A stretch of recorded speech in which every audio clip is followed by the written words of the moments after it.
बहुत समय पहले की बात है। एक समृद्ध राज्य में हरिपाल नाम का एक साधारण लेकिन अत्यंत चतुर किसान रहता था, जो अपनी छोटी सी खेती पर मेहनत करके ईमानदारी से जीवन बिताता था। वह दिखने में सामान्य था, पहनावे में सादा और बोलचाल में विनम्र, लेकिन उसके पास जीवन को समझने की गहरी बुद्धि थी। इसलिए गांव के लोग अपने झगड़े, फैसले और समस्याएं उसी से पूछते थे।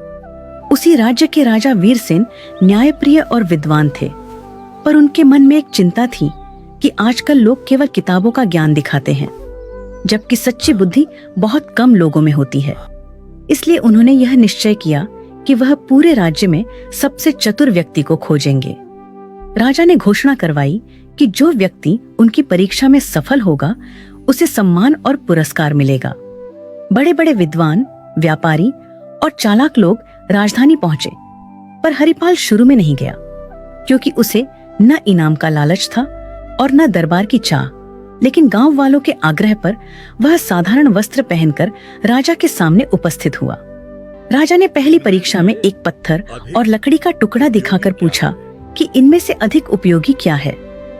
अधिकतर लोगों ने तुरंत उत्तर दिया, पर हरिपाल ने कहा कि उपयोग वस्तु में नहीं, परिस्थिति में होता है। यह उत्तर सुनकर राजा प्रभावित हुए।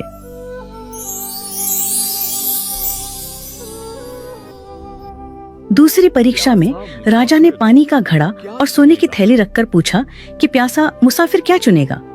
जहां लोग धन की ओर झुके, वहीं हरिपाल ने कहा, महाराज, जीवन रहेगा तभी धन काम आएगा। और राजा और प्रसन्न हो गए। अब तीसरी और सबसे कठिन परीक्षा आई। राजा ने आदेश दिया कि सभी लोगों को एक रात महल के बगीचे में रहना होगा और सुबह तक ऐसा फल लाना होगा जो न जमीन पर गिरा हो और न ही बहुत ऊंचाई पर हो। साथ ही किसी भी पहरेदार को नाराज नहीं करना होगा। बाकी सब लोग इस परीक्षा को नामुमकिन मानकर पीछे हट गए, पर हरिपाल ने हार नहीं मारी। रात भर सोचने के बाद हरिपाल को समझ आया कि राजा ने यह नहीं कहा था कि फल केवल पेड़ से ही तोड़ा जाए, बल्कि यह कहा था कि फल न तो जमीन पर गिरा हो और न ही बहुत ऊंचाई पर हो। सुबह होते ही उसने महल के बगीचे में लगे फूलों के पौधों और झाड़ियों को ध्यान से देखा। तभी उसकी नजर एक अंगूर की बेल पर गई, जो दीवार के सहारे छड़ी हुई थी। उस पर फल यानी अंगूर जमीन से ऊपर था, लेकिन किसी ऊंचे पेड़ पर नहीं। हरिपाल ने पहरेदारों से विनम्रता से पूछा कि क्या वह उस बेल के पास जा सकता है, क्योंकि वह राजा की आज्ञा का पालन कर रहा है। उसकी शांति, नम्रता और सच्चाई देखकर पहरेदारों ने उसे रोकने के बजाय रास्ता दे दिया। हरिपाल ने बिना किसी नियम को तोड़े बेल से फल तोड़ा और दरबार में ले आया। जब राजा ने उससे पूछा कि उसने यह कैसे किया, तो हरिपाल ने हाथ जोड़कर कहा कि सच्ची बुद्धि कठिन रास्ता चुनने में नहीं, बल्कि नियमों को समझकर सही और सरल मार्ग ढूंढने में होती है। यह सुनकर राजा वीरसेन अत्यंत प्रसन्न हुए और उन्होंने घोषणा की कि हरिपाल ही सच्चा चतुर है, क्योंकि उसने ज्ञान, धैर्य और व्यवहार तीनों का संतुलन दिखाया है। राजा ने उसे सोने का पुरस्कार दिया, लेकिन हरिपाल ने उतना ही सोना लिया जितना गांव में कुआं बनवाने के लिए आवश्यक था, और बाकी लौटा दिया। यह देखकर राजा ने कहा कि जो बुद्धि दूसरों के भले के लिए काम आए, वही सबसे बड़ी बुद्धि होती है। हरिपाल सम्मान के साथ अपने गांव लौट आया और पहले की तरह सादगी से जीवन जीने लगा। लेकिन उसकी कहानी पूरे राज्य में फैल गई और लोगों ने समझ लिया कि सच्ची चतुराई दिखावे में नहीं, बल्कि सही सोच और सही आचरण में होती है। सीख: सच्ची बुद्धि वही है जो नियमों को समझे, अहंकार से दूर रहे और अपने साथ साथ दूसरों का भी भला करे। पीले दांत वाली बहू। रंजना कभी ब्रश नहीं करती थी।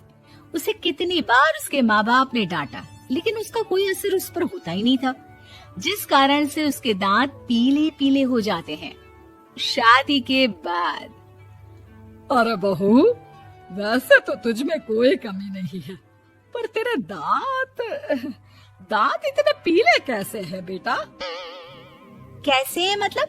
कोई सर्जरी थोड़ी ना कराइए। वो तो क्या नाम में ब्रश नहीं करती थी तो पीले हो गए। अब क्या करूं? आप कहे तो लाल करवा लूं या फिर काले? यार ये क्या है, क्यों माँ से लड़ रही हो? लड़ रही हूँ? अरे मैं लड़ रही हूँ या ये बोल रही है कि दांत पीले हैं, पीले। अरे तपस्या थोड़ी ना की है इन्हें पीले करने के लिए। बकायदा ब्रश नहीं किया है 20 साल तक, तब जाकर। छी, कैसी बात कर रही हो? ये उस वक्त तो पीले नहीं थे जब हम लोग तुम्हें देखने आए थे। अरे तब साफ करवा लिया होगा डेंटिस्ट के पास जाकर। अब देखो कैसे पीले पीले लग रहे हैं। रंजना सास की तरफ गुस्से से देखती है। फिर शुरू हो गई पीले पीले पीले। अरे पीले तो तब भी थे जब मेरे हाथ का रसगुल्ला उड़ा उड़ा कर खा रही थी और बोल रही थी, लड़की नहीं गुणों का खजाना दे रहे भाई साहब आप। खैर अब वो लोग करते भी तो क्या करते, पीले दांत वाली बहू पल्ले पड़ी थी तो झेलना तो था ही। एक दिन कीर्तन में रंजना गाना गा रही थी। अरे कमला बहन, माँ का द्वार है, यहाँ तो सब शुद्ध होकर आते हैं, फिर अपनी बहू को ब्रश भी नहीं करवाती तुम। दूर से पीले पीले दांत भक्ति में बाधा उत्पन्न कर रहे हैं। अरे कोई 2 साल के बच्ची थोड़ी ना लेकर आई हूँ मैं बहू बनाकर। अच्छी खासी लड़की है, अरे कैसे करवाऊं ब्रश? ये तो उसे खुद करना चाहिए ना। अब माँ बाप तो इसके जैसे तैसे निपटा दिए, ये नहीं सोचा कि सास कैसे संभालेगी। सास बहू को लेकर घर आ जाती है लेकिन सोच लेती है कि अब इसे लेकर कहीं नहीं जाएगी। अगले रोज बहू कहती है, अरे क्या हो गया, मंदिर नहीं जाना क्या? कीर्तन का वक्त हो रहा है। मेरी मधुर वाणी से कान्हा जी जागते हैं और सोते हैं। आप तो जानती है ना उनकी भक्ति में कितना मन लगता है मेरा। वो क्या है ना, तबीयत ठीक नहीं लग रही है मेरी, आराम करूंगी मैं। तबीयत ठीक नहीं लग रही? अभी तो मिथुन के गाने पर नाच रही थी आप, और अब बोल रही है कि तबीयत ठीक नहीं लग रही। अरे भक्ति में मन लगा लो सासू माँ, ऊपर जाना है, क्या मुंह दिखाओगी आप? हाँ? सास को बहू की बात पर गुस्सा आ जाता है। मैं क्या मुंह दिखाऊंगी, इसकी चिंता तो ना कर, समझी? अपने मुंह की चिंता कर, जो ये पीले पीले दांत लेकर हर जगह पहुंच जाती है। पता है लोग कितना मजाक बनाते हैं। ना जी ना, मैं नहीं जाना कहीं तेरे साथ। तो ये बात है, कोई ना, मत जाओ, मैं अपने कमरे में ही बैठकर भक्ति कर लूंगी। ऊपर वाला दांत थोड़ी ना देखता है, मन देखता है, भावना देखता है। और अरे बस बस, तू सब कुछ दिखा, बस ये सफेद चमकदार दांत ना दिखाना किसी को, है? जा यहाँ से। बहू को सास की बात का कोई फर्क नहीं पड़ता, वो तो जैसी थी वैसी ही रह जाती है। सुबह नहाकर किचन में खाना बनाना, फिर खाना खाना, कीर्तन भजन करना और सो जाना। एक दिन, माँ जी मैं सहेली के घर जा रही हूँ, शाम को लेट आऊंगी। हाँ हाँ तो जाना, मैंने कौन सा तेरी आरती करनी है घर पर बैठकर। रंजना सहेली के घर जाती है जहाँ वो पार्टी में जाने की तैयारी कर रही होती है। अरे शिखा, कहाँ जाने की तैयारी कर रही है? मैं गलत वक्त पर आ गई क्या? अरे नहीं यार, उल्टा सही वक्त पर आई है। मैंने ये साड़ी और ज्वेलरी निकाली है यार, शाम को इनके ऑफिस की एक पार्टी में जाना है। बताना कैसा लग रहा है ये सब? नहीं यार, इस ड्रेस के साथ तो वो वाली ज्वेलरी अच्छी लगेगी। हाँ हाँ सही बोल रही है, मैंने ध्यान ही नहीं दिया। वैसे तो हमेशा से मस्त फैशन सेंस रखती है। तो बड़ा जाती होगी ना पति के साथ पार्टी में। रंजना कुछ नहीं बोलती, बस सोचती है कि यार काश ये बात सही हो जाती, पर मैं क्यों नहीं जाती पार्टी में? क्या इन लोगों की कोई पार्टी होती नहीं होगी? रंजना घर आती है और रात में पति से सवाल करती है, एक बात बताइए, आप मुझे किसी पार्टी में क्यों नहीं ले जाते? क्या आपके यहाँ ऑफिस में पार्टी नहीं होती? पति बेचारा, पति, पत्नी और नौकरानी। शीतल और अभिमन्यु की शादी को 5 साल हो चुके थे, लेकिन अभी तक उनका कोई बच्चा नहीं हुआ था। इसकी वजह से शीतल और अभिमन्यु परेशान रहते थे, लेकिन उन दोनों से ज्यादा परेशान थी शीतल की सास, यानी अभिमन्यु की माँ जानकी देवी। जानकी देवी चाहती थी कि जल्दी से जल्दी उनकी गोद में पोता या पोती आ जाए, और इसीलिए वो अपनी बहू शीतल को लेकर एक दिन हॉस्पिटल पहुंची। डॉक्टर मैडम, जरा ठीक से चेक करके बताइए ना, कई बड़े बड़े डॉक्टर को दिखाया है, लेकिन मेरी बहू माँ ही नहीं बन पाती। मैंने शीतल को बहुत अच्छे से चेकअप किया है। देखिए, बात यह है कि शीतल के अंदर माँ बनने की कैपेसिटी नहीं है। ये आप क्या कह रही हैं डॉक्टर साहब? कोई तो इलाज होगा ना, कोई दवाई दे दीजिए। देखिए, कुछ प्रॉब्लम ऐसी होती है जिनका कोई ट्रीटमेंट नहीं होता। आई एम सॉरी टू से, लेकिन शीतल कभी माँ नहीं बन सकती, क्योंकि उसके यूट्रस में अंदर से ही कुछ प्रॉब्लम है। घर आने के बाद क्या हुआ माँ? कहाँ लेकर गई थी आप शीतल को? अरे कहाँ लेकर जाती, डॉक्टर मैडम के पास ले गई थी, लेकिन तेरी बीवी तो कभी माँ बन ही नहीं सकती। मम्मी जी, इसमें मेरी क्या गलती? अगर अंदर से कोई प्रॉब्लम है तो उसमें मैं भी कुछ नहीं कर सकती। जानती हूँ, ये बात डॉक्टर के मुंह से सुन चुकी हूँ। अब दोबारा मेरे सामने इस बात का गाना मत गा। अरे माँ, परेशान होने की जरूरत नहीं है, हम सोचते हैं ना कुछ। अरे क्या सोचेगा तू? जब डॉक्टर कह चुका है कि तेरी बीवी माँ नहीं बन सकती, तो बता क्या सोचेगा तू? कहाँ से लाएगा बच्चा? माँ, ये तो मैं भी नहीं जानता। अभिमन्यु, क्यों ना हम अनाथ आश्रम से एक बच्चा गोद ले आए? क्या फर्क पड़ता है बच्चा हमारा हो या गोद लिया हुआ? आई बड़ी बातें बनाने वाली, क्या फर्क पड़ता है? अरे क्यों फर्क नहीं पड़ता? मुझे इस वंश को आगे बढ़ाने के लिए मेरे बेटे का खून चाहिए, किसी दूसरे का नहीं। लेकिन माँ, अब जानती है कि ये अब पॉसिबल नहीं है। मैं कुछ नहीं जानती। मैं किसी पराये की औलाद को इस घर में अपना पोता या पोती बन के बढ़ता हुआ नहीं देख सकती। मेरा वंश मेरे बेटे के खून से ही आगे बढ़ेगा। लेकिन मम्मी जी, ऐसा कैसे हो पाएगा? आप अच्छी तरह जानती है ना, मेरा और अभिमन्यु का बच्चा नहीं हो सकता। तो मैं अपने बेटे की दूसरी शादी करवाऊंगी और अपनी दूसरी बीवी से ये मुझे बच्चा पैदा करके देगा। ये आप क्या कह रही हैं माँ? मैं किसी और से शादी नहीं करने वाला। मेरे रहते हुए आप अभिमन्यु की शादी किसी और से करवाएंगी? मम्मी जी, आप ऐसा कैसे कर सकती हैं? तू बस देखती जा बहू, मैं ऐसा कैसे कर सकती हूँ। कुछ दिनों के बाद, अभिमन्यु, मैंने तेरे लिए लड़की ढूंढ ली है। माँ, मैं आपको कितनी बार समझाऊं, मुझे किसी से शादी नहीं करनी है। पहले मेरी बात सुन।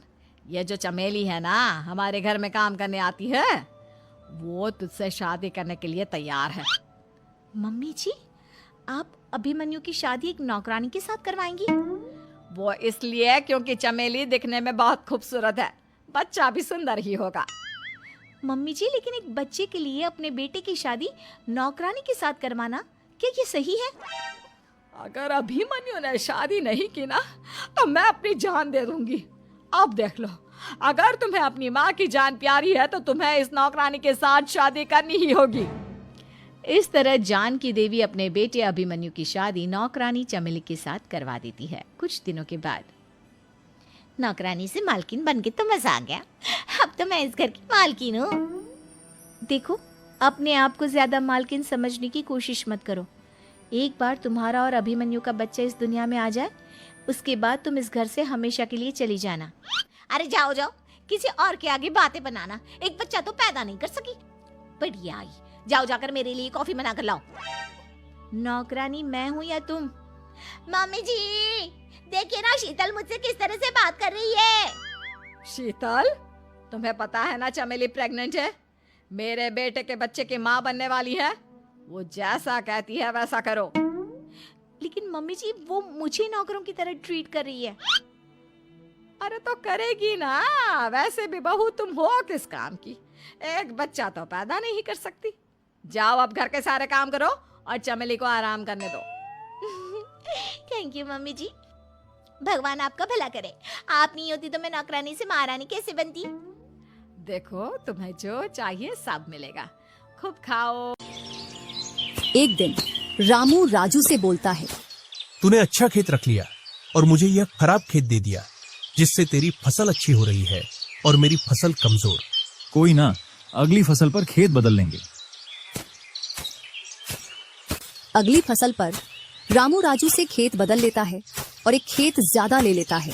फिर भी राजू खुशी खुशी उसे खेत दे देता है। राजू के हिस्से में जो खेत थे, उनमें फिर से वह दिन रात मेहनत करता। इधर रामू कभी काम करता तो कभी काम नहीं करता। रामू के पास बीज खरीदने के भी पैसे नहीं थे, तो वह पैसे लेने के लिए जमींदार के यहाँ चला जाता।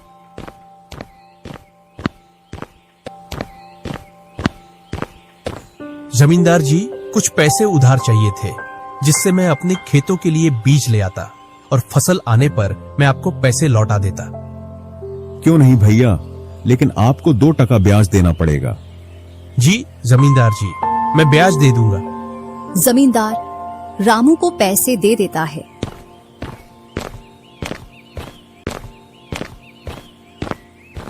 और रामू उनसे कुछ बीज लाकर अपने खेतों में बो देता है। इधर राजू अपनी फसल की रोज देखभाल करता और रामू बोकर आया उसके बाद से अपनी फसलों को देखने के लिए भी नहीं गया, वहीं अपने घर में पड़ा रहता और दिन रात सोता रहता। एक दिन जब फसल पकने का समय आया तो वह अपनी फसल देखने के लिए खेतों पर गया और फसल देखकर बोला, अरे इतनी कमजोर फसल, मैंने खेत बदल लिया, फिर भी लगता है मेरी ही किस्मत खराब है। जो भी जमीन में लेता हूँ उसमें अच्छी फसल होती ही नहीं है।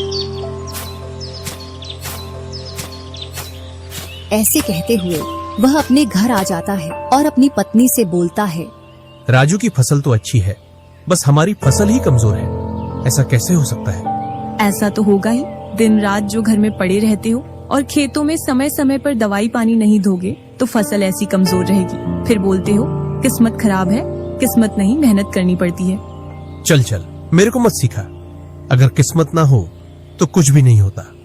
अगर मेहनत से कोई बड़ा बनता तो सबसे पहले गधा बड़ा बनता, क्योंकि उसके बराबर कोई मेहनत नहीं करता। और जो मजा जिंदगी में सोने में है वह मजा और किसी चीज में नहीं। बस इनको तो सुला दो, सोने के अलावा और कोई काम ही नहीं है। कुछ दिनों बाद जब फसल निकली तो राजू की फसल रामू से दोगुनी निकली, जबकि उसकी जमीन रामू से कम थी। रामू फसल को देखकर बोलता है, इस फसल को बेच कर आऊं या खाने के लिए रखूं? इधर जमींदार जी को भी पैसे देने हैं। अब इतनी सी फसल से कैसे काम चलेगा पता नहीं।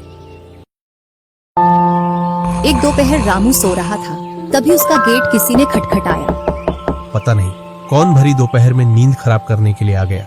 जैसे ही वह गेट खोलता है तो सामने जमींदार खड़ा दिखता है।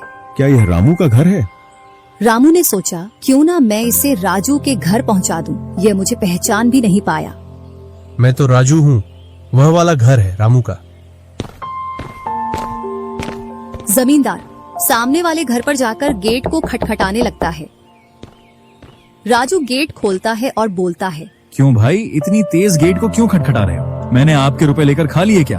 हाँ भैया रामू, तुमने मेरे जो पैसे लिए थे उन्हीं को लेने के लिए आया हूँ।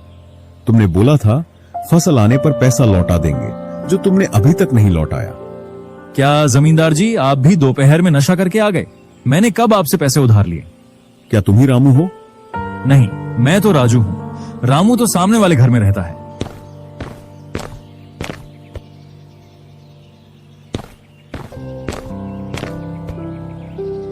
भरी दोपहरी में जमींदार का सर चकरा जाता है और वह अपने घर चला आता है